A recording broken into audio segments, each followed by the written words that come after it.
Shalom Lechem, Erev Tov. We are continuing the life of Rabban Gamliel. Tonight, the 8th of Adar, is the 12-month Azkara, anniversary of passing of my dear uncle, Yitzchak Daniel ben Moshe Ze'ev. המרחם על כל בריאותיו ויחוס ויחמול וירחם על נפש, רוח ונשמה של הנפטר בשם טוב מן העולם. יצחק דניאל בן משה זאב. רוח אדוני תנחנו בגן עדן הוא וכל בני ישראל שוכבים עמו בכלל החכמים והסליחות וכן יהי רצון ולומר אמן. His Neshamah should have עניין Gan Eden בעזרת השם יתברך. The tonight Shiur will be dedicated in his memory.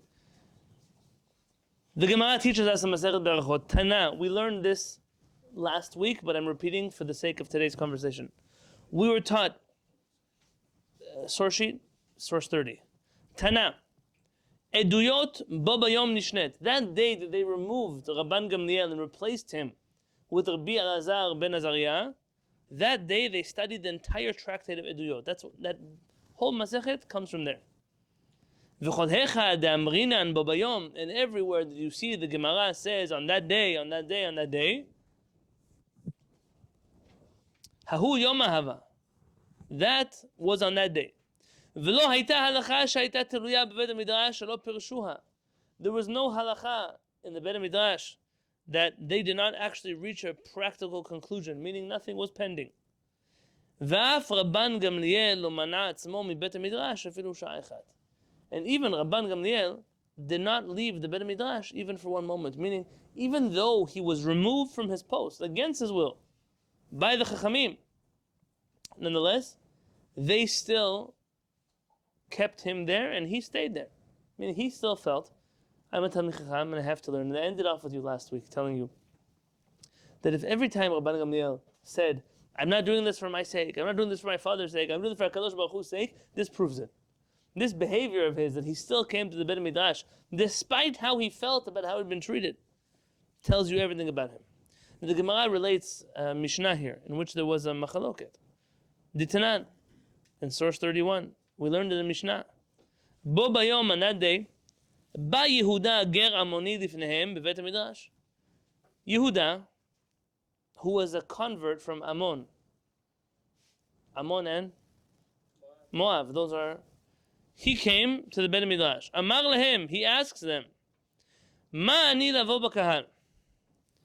Am I allowed to marry into the Jewish people? Why would he think not? Very good. Ammoni is not allowed to enter, but now he's Jewish. That's really the question. Meaning, how did this even happen in the first place? But here they're coming to him. Amar lo Rabban Gamliel. Rabban Gamliel tells him, Asur ata lavo b'kahal.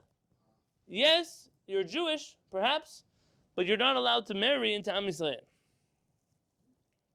Amar lo Rabbi Yoshua. Rabbi Yoshua tells him, Mutar ata lavo b'kahal. You are allowed to marry to the Jewish people.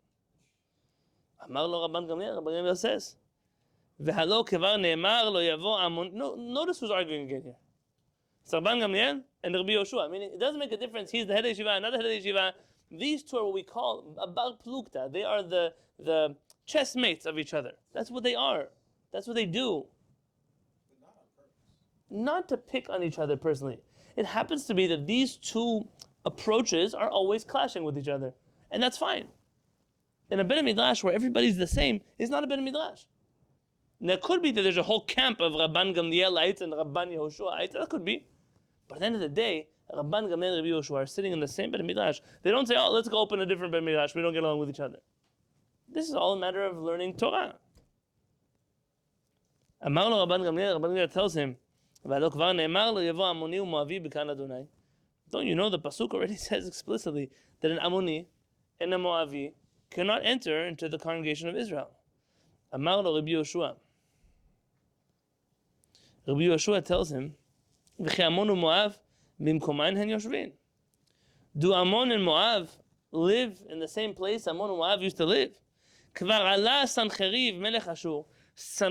Sennacherib, the king of Assyria, already came up, and he confused all of the nations with each other. שנאמר, ואסיר גבולות עמים, ועתודותיהם Shoseti ve'orid kabir yoshevim. He says that Sancheriv already came, and Sancheriv was a troublemaker. He removed all the borders between all people. Maybe you could argue he was very open-minded. He believed that everybody should mingle with everybody. He brought all the nations and moved them from one place to another place, and this nation mixed with that nation, and that's what he did. He played chess with the world. And therefore, says Rabbi Yoshua, how do you know that Ammon and Moab are the same Ammon and Moab? V'chol defaresh miruba paresh. We say, called the parish, miruba parish, but you could say this. Likely this is the correct nikud. We have an interesting halakha. You're walking along the road.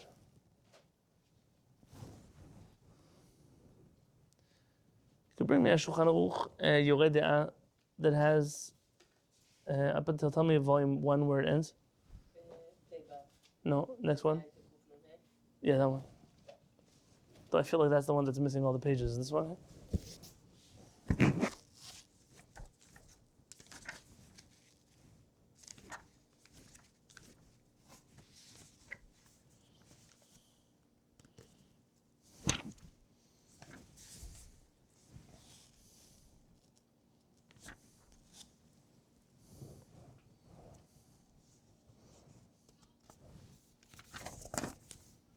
It's a different Shulchan Aruch than the one I'm used to.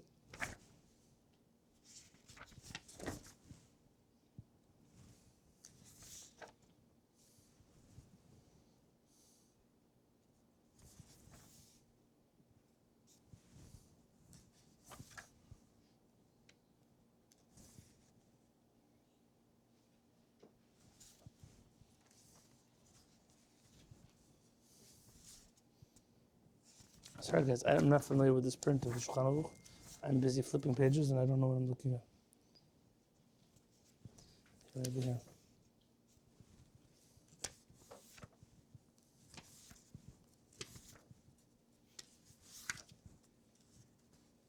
Here. Maran writes the following scenario.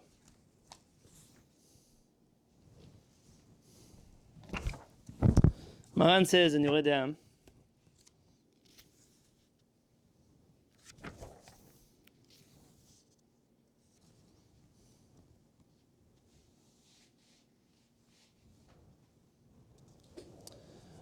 Tet chanuyot, you have 9 stores. Mochot basar shechuta, which sell shechuta meat. What is shechuta meat? Yeah, very good. Yeah, because it's done shechita to it, as opposed to what? Nevela or terefa, right? So 9 stores on the street, let's say Governor Drive, they all sell meat, 9 of them are kasher. V'achat mocheret basar nevela. And one of them sells non-kasher meat. V'lakach mechat mehen, and you remember buying meat in one of the stores, ve'en yadua me'eze mehen lakach, but you don't remember which one you bought it from. Harei ze asur. It's forbidden. Shekol kavua kemechza al mechza dameh, because everything that is certain, we treat as half and half. Oh, this is not the important part of the conversation. Avad basar hanimtza bashuk, but meat which you find on the roadside, like in the market, or biyad goy, or in the hands of a non-Jew, mutar, is permissible. Meaning you're walking down Governor Drive, and you see a guy saying, "Hey, you want some meat? I got it in one of the stores around here." Mutar, it's permissible. Kevan sherov chaniyot mochot basar shechuta, because most of the stores are kasher. They call de paresh meruba paresh, because when something is separated, we assume it separated itself from the majority and not from the minority. Meaning, where did it come from? It probably came, if you're a betting person, 9 out of 10 chances it came from a kasher store. That's interesting because it really denies the quality of the substance. Yeah, absolutely. It could be, we have one more Shar Baruch right there in that room. It could be that this meat you're eating is actually a terefa. It doesn't matter. I think here sometimes, by the way, we get stuck in Judaism on whether or not reality, a scientific reality, is what is important or not. I mean, if you would be able to test somehow shechuta meat versus terefa, it wouldn't matter. It doesn't matter. Here there's a rule in halakha. This sometimes bothers people with batel b'shishim, or halakha is telling you that now it's no longer a problem. It's actually been interesting to me to notice that it could be that it's the influence, a negative influence of all times, of scientific thinking on halakha that has led people to be strict in all kinds of areas of halakha where the Chachamim did not care to be strict. Those Chachamim were dealing with halachic realities. That doesn't have to be the same as, now I know what I'm telling you sounds dangerous. It's okay. But don't worry, because Chachamim, Maran adds one more sentence. Aval Chachamim asruhu af al pi shekol hashochatim v'chol hamochrim Yisrael. The Chachamim say, nonetheless, you can't buy it, even if all the people sell it are Jewish, and even if the guy walking around is Jewish, meaning Chachamim furthered us away from eating nevela or terefa. But at the end of the day, the halakha, as it's understood, is that if you have 9 stores that are selling terefa meat and 1 that is selling kesherah meat, and you find a piece of meat in the street, you can assume that that meat is kasher. Now, this leads to fascinating conversations in terms of safek deoraita. It's a doubt as to biblical law and being stringent. And I didn't come here to teach you this particular halakha. I came to tell you that this rule, called the parish meruba parish, is something we use in halakha. I mean, what Rabbi Yoshua is about to tell us here is something that we don't just say regarding Amonim, the Sancheriv, mixed around the world, but rather this is something that we talk about in other places in halakha as well. And as such, what he's telling you, v'chol de parish meruba parish, most of the goyim, are they from Ammon or Moab? No. How many Ammonim and Moabim could there be in the world? So the fact that you think maybe he's from Ammon or Moab doesn't matter. It doesn't matter, because at the end of the day, maybe he's not from Ammon or Moab. And called the parish meruba parish, meaning we assume he comes from the majority of non-Jews who are able to marry into Am Yisrael, then opposed to assuming that he comes from the minority of non-Jews that don't come from Am Yisrael. Now, this doesn't... Today they would check your pedigree, your family tree, and everything back. Absolutely. You know, I have a friend. Not a friend. That happens a lot. Truth is, it wasn't even a friend. Was a former Kohen of mine, not from our Kehillat, who needed to get married in Israel. He's born in Israel. His parents made Aliyah to Israel like in the 1948. It's not from the Jews that came from Libya. His parents got married in Libya. His whole family were raised in Israel, went to Beth Knesset every Shabbat. They're regular Libyan Jews. They served in the army. Came time for this man to get married. Listen carefully. To get married, the chief rabbin had told him, we need you to prove that you're Jewish. He said, my parents are registered as Jews. No, what the state of Israel said doesn't matter. We need to prove that. How do you want me to prove they're Jewish? Bring us the ketubah. He says, they left their ketubah in Libya when they were running away from Libya. He says, good, so go to Libya and look for the ketubah. That's a practical solution. Let's go look in Libya. I mean, this guy, who is certainly Jewish, now has to prove himself Jewish, and he can't, because in today's world of expectations, there's no way to assume, there's no way to live up to all the requirements of those who wish for us to prove to them that we are Yehudim.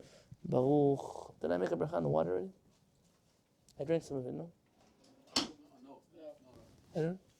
Baruch atah Adonai, Eloheinu melech haolam, she'akol nהיה b'doro.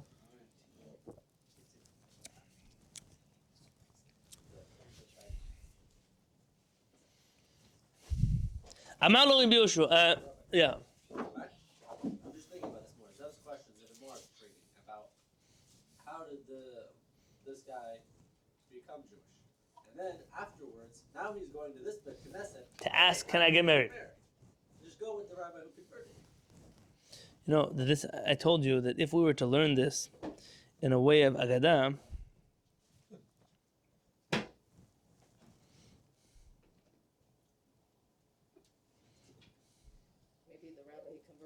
was on the green list, but then went up to the black list because somehow he got the chief rabbit angry. I have a feeling. I don't want to say anything that I'm not. So.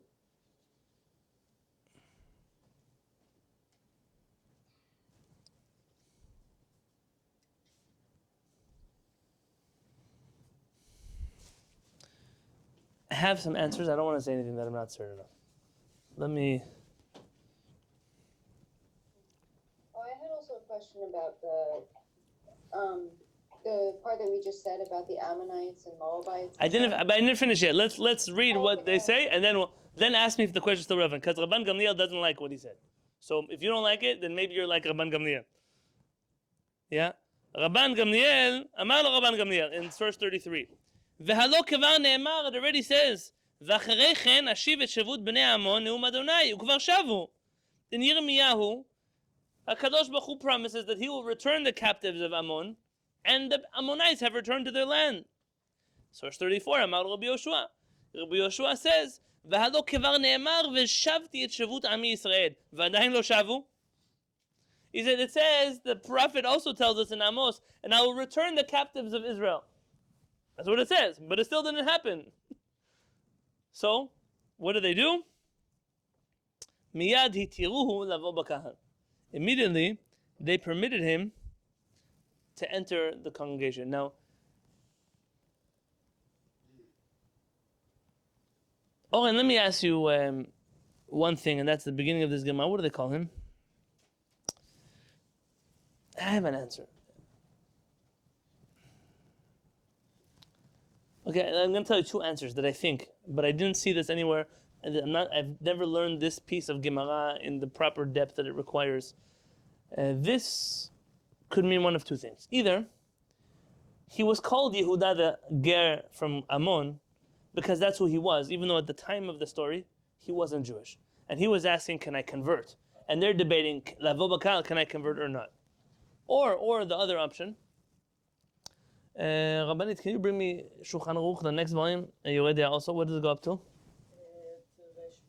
No, next one. What about the next one?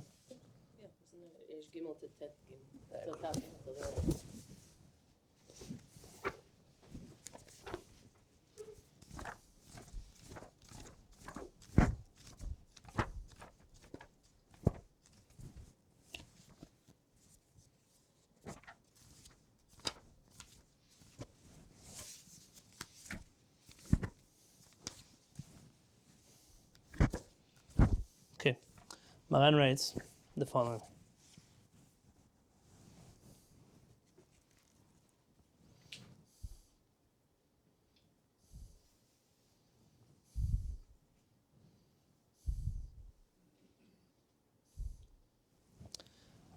Goy or Goya, a non-Jew, Sheba ve'amar, and they come to us, we don't know who they are, they come to us and they say, Nidgayarti bevedino shel Peloni. I converted in that rabbi's betadin karaui, properly. Eno ne'eman lavo b'kal. We don't allow him to enter the community, meaning to marry, ad sheyavi edim, until he brings witnesses that show us that he converted somewhere. Now, if you understand here the language of Maran, technically what you can understand from Maran is that you only need one person to convert. Only one of the three people who signed in the contract is doing the converting. The other two are merely there as witnesses. More similar to a ketubah than it is an actual bedin. Yes? It's for that reason that we understand the laws of betadin as they relate to conversion differently than others do. Maran continues. V'im reinum, and if we see these people, nohagim kedarkei Yisrael, they act like Jewish people. V'osim kol ha-mitzvot, and they fulfill all of the mitzvot. Hari elu becheskat gerei tzedek. They're no longer just random people. We treat them like, we assume that they are not just converts, but righteous converts. V'af al pi she'en sham edim she'meidim b'fnei min nitgeiru. Even if we don't have witnesses that tell us, oh, we know that these people converted, the fact that they said that they converted and that they act like righteous Jews, we treat them, for most intents and purposes, as Jews. V'af al pi ken, nonetheless, im ba'u li'itarev b'Yisrael, if they come to marry into the Jewish people, en masi'in otam, we do not marry them, ad sheyaviu edim, until they bring witnesses to their conversion. I mean, here, you come to my Beit HaKnesset, you tell me you're Jewish. How much do I have to dig? You act like a Jew, you pray like a Jew, you know how to do the brachot on Torah, you know how to do things, but today you're living in a whole new world. There are Jews who come and tell they're Jewish and they don't even know which direction to do Judaism. But the assumption was, somebody comes, they know how to pray, they know how to... I don't check everybody, are you Jewish or you're not Jewish? But now you ask me to marry you? You want to marry my child? You want me to officiate your wedding? Okay, I'm going to start asking questions. For 20 years that you were in my community, I didn't ask any questions. It doesn't matter. You're becheskat ger tzedek. So it could be what's happening here to Yehuda Hager is that he was accepted as a Jewish person. But now he's coming to ask a question because it's time for marriage, and there's all kinds of paperwork they're doing about him. There's a theory of mine. Like I told you, I'm speaking out of the air. That makes sense, actually. Okay? It could be, and it could be that it doesn't. And so I'm just saying, this Gemara is something that we should look into, but this reminds me of this halakha. Want to hear a fascinating halakha already here? I don't care if we don't finish what we're supposed to learn today.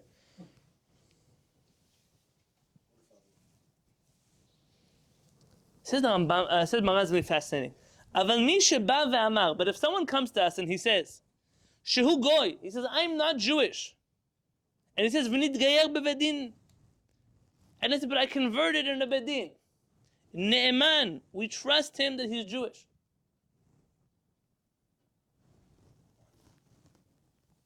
What's different about this case from the last case? Say it wasn't a kosher conversion. Now, the first time he said, I converted in the bedin of so-and-so. Here he says, I'm not Jewish. But I wasn't Jewish, but I converted in the bedin of so-and-so. Ne'eman, we believe him. Why? Listen to this. This is a very important halachic rule. Shehapeh she'asar hu hapeh shehitir. The mouth that told me that he wasn't Jewish, and now I believe him that he wasn't Jewish, is the same mouth that told me that he converted to Judaism. Meaning, I can't believe him that he's not Jewish, and then not believe him that he converted. Once I believe him that he's not Jewish, then I have to believe that he converted. You can't only believe half of him.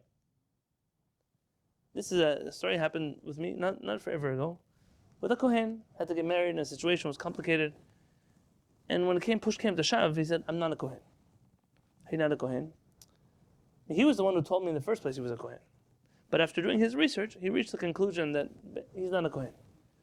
And with other factors that were involved in that story, the same mouth that told me in the first place he was a Kohen is the same mouth that afterwards told me that he's no longer, or the way that he was born, you understand already, that he's no longer a Kohen. It says, the Rambam writes, V'chatav Rambam, B'mei devarim amurim. When does this apply? Be'eretz Yisrael, in the land of Israel. Uvotan hayamim shecheskat hakol sham becheskat Yisrael. In the land of Israel, when the Jews were ruling over Israel, and the chazakah was the Jews live in Israel. Aval b'chutz la'aretz, but outside of Israel, tzarich lehavi ra'aya, he has to bring proof that he's Jewish. V'achar kach Yisrael Yisraelit shemal asu biyuchasin. Okay, meaning outside of Israel, or perhaps in an Israel, the Rambam says that's not exactly a Jewish country. We have to be more concerned than when Maran was writing these halachot originally, or Chachamim were dealing with these halachot originally. But that's not the fascinating halakha I was going to tell you. The next halakha is even more fascinating. We once read through the laws of conversion together. It would be wise for us one day to just do like a 2-month course. And it's not that long, but Baruch Hashem.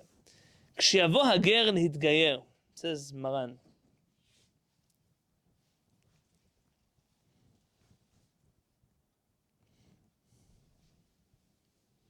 Oh, this one. Mishu muchzak b'Yisrael. Somebody who's supposed, we treat him like Jewish. I mean, the guy from the first case. Shamar nidgayarti beni leven atzmi. He says, I converted. Who converted me? Myself. I converted myself. I went to the mikveh. I jumped inside. I'm Jewish. Is he Jewish? There are no witnesses. Meaning, yeah, he might be Jewish. I mean, he might have gone through a Giyur, but there's no way for him to prove that he's a ger. In which case, is he really Jewish? This is kind of like the question, if a man goes to the forest and says something and a woman doesn't hear him, is he still wrong? This question, nobody heard him. I'm joking. Nobody heard him here to be able to tell us that he's Jewish. Only himself. He said, I converted between me and myself. Yesh lo banim. If he has children, eno ne'eman al habanim. We don't trust him about his children. אבל נאמן על עצמו לשווה נפשי חתיכה דאיסורה לאסר בבת ישראל עד שיתבוא בפני בית דין. Listen carefully what happens here. We thought he was Jewish, always. He acted Jewish. And then one day we started digging. And he says, I didn't really convert. I converted by myself. For 20 years we considered you Jewish. Your kids are in Jewish school. Your kids are married to Jewish people. Says Maran, Listen to the halakha here. We trust him enough to make himself not Jewish. I mean, he told us, I didn't really convert.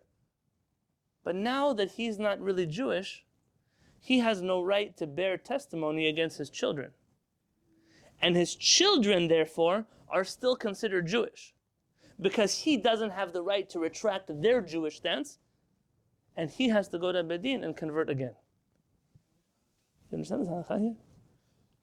By the way, if you try to read the Shulchan Aruch, and you also try to live life the way that Orthodoxy teaches about Giyur, you will never be able to reconcile the two, because they have nothing to do with each other. Yes. By the way, this is very similar to the story of the meat, which is it really kosher or is it really not? It doesn't really matter. I was going to say, that's very practical for today's day and age. Yes. I was going to say, because somebody could be growing up in whatever circumstance, and then they become a Baalei Teshuvah, they've grown up, now they've married or this or that. Push comes to shove, and they go back on it, and there was no conversion at the front of it, or this or that, or something. Like, that's a very, almost modern, applicable. You and I both know Yes. a rabbi who converted himself. Never told him.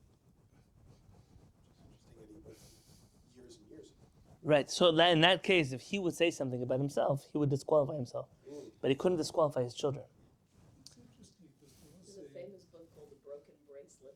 It's a Feldheim book, exactly that scenario. Interesting. He's a yeshiva bacher and then finds out when he's engaged that his mom was not necessarily converted. Again, you have to remember these laws exist for a reason. The chaos that we see today in the Jewish community, this one conversion is good, this one is not good. After 50 years, you start telling people they're not Jewish anymore. All this stuff that happens, our Chachamim did everything they could to avoid it. And if Chachamei Israel were dealing according to the laws of the Shulchan Aruch, a lot of things would look differently. By the way, it's a double-edged sword. The double-edged sword here is just like we see a person acting Jewish for enough time that we assume that they're Jewish and they can't disqualify their children, the opposite can also be true. I'm going to turn off the camera for right now. Those of you who are here, you're here.